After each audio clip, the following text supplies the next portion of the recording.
The message arrived at 2:14 a.m. I wasn't supposed to see it. My wife's phone lay face down on the kitchen counter, glowing faintly like a dying star, a soft vibration. Another. I normally ignored it. Marriage teaches you discipline. You learn where not to look, but that night something felt wrong. Maybe it was the way she'd been smiling all week. Maybe it was the sudden obsession with hiking gear she'd never cared about before. Or maybe it was instinct. The screen lit up again. Everything's ready. The mountain trip will be perfect. A pause. Then another message. By the third day, he won't even know what happened. My chest tightened. Not panic. Something colder. I turned the phone over.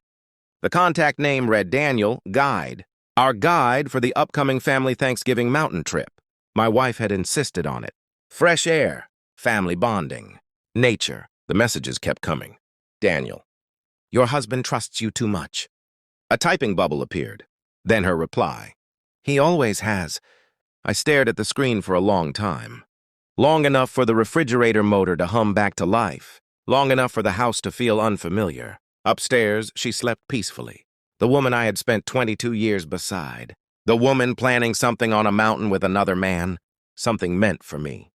And suddenly, I was wide awake. The next morning, she poured coffee like nothing had changed. Daniel says the trails will be beautiful this time of year, she said casually. Her voice was light, almost excited. I watched her carefully. Every movement, every breath. She had always been a good liar. Not theatrical, not dramatic, just smooth. You'll love it, she continued. Fresh snow on the peaks. I nodded. Inside my head, something quiet had begun calculating. That message.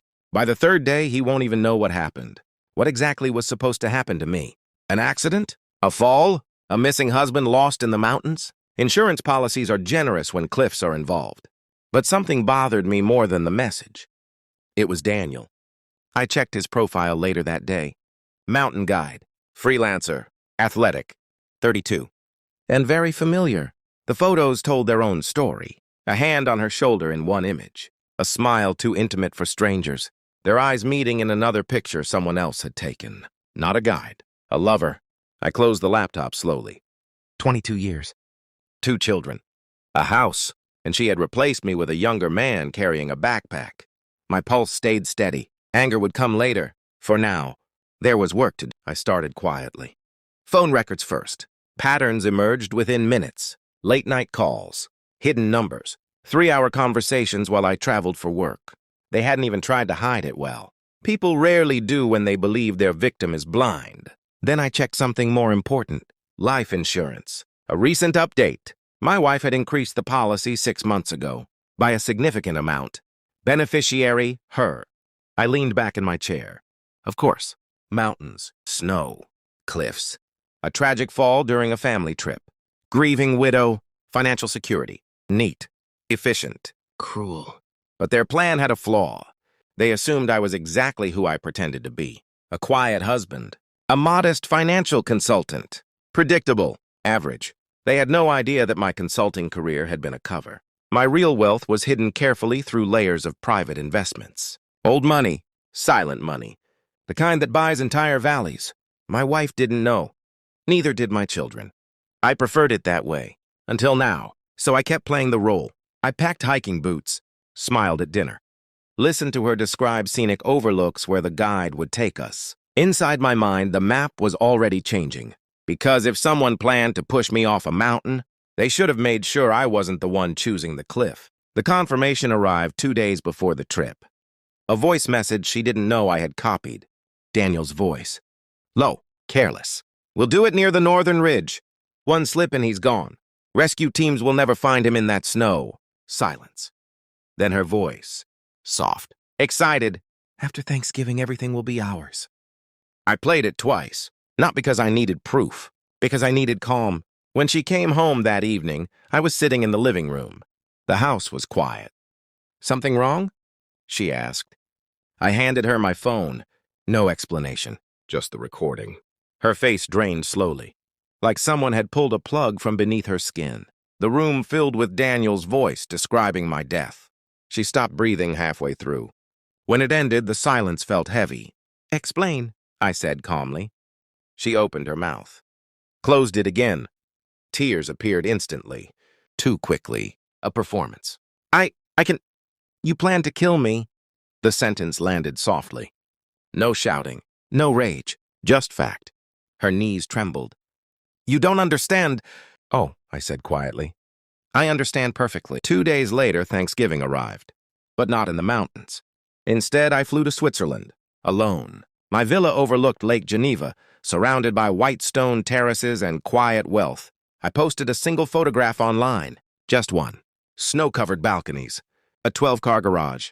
The caption was simple. Sometimes silence is the best investment. The phone started ringing within minutes. First my son, then my daughter-in-law. She sounded furious. So this is where you ran off to? She shouted through the speaker. If you want to join Thanksgiving, come wash the dishes like everyone else. I smiled slightly. Enjoy, I said. Then I hung up. The next hour was quiet. Then the call started again, and again, and again, 71 times. Because someone had finally done the math. My wife, my children. Their greedy curiosity had pushed them to search. And when they saw the ownership records, the hidden companies, the billions connected to my name, everything changed. Suddenly I was important again. Suddenly family mattered. Suddenly the man they planned to bury in snow became valuable. But the phone kept ringing, and I kept ignoring it. Night fell over the lake. The mountains outside my window looked peaceful, cold, indifferent. I poured myself a drink and watched the missed call counter climb.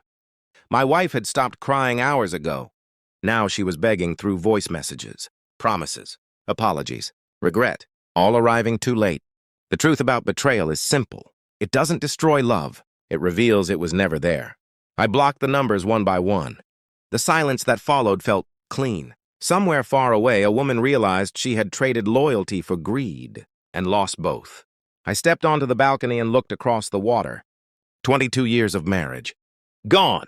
Not with anger. Not with revenge. Just with understanding. And as the last call disappeared from my screen, I finally whispered the only truth that mattered. They thought I was the man they could throw off a mountain. They never realized I owned the mountain.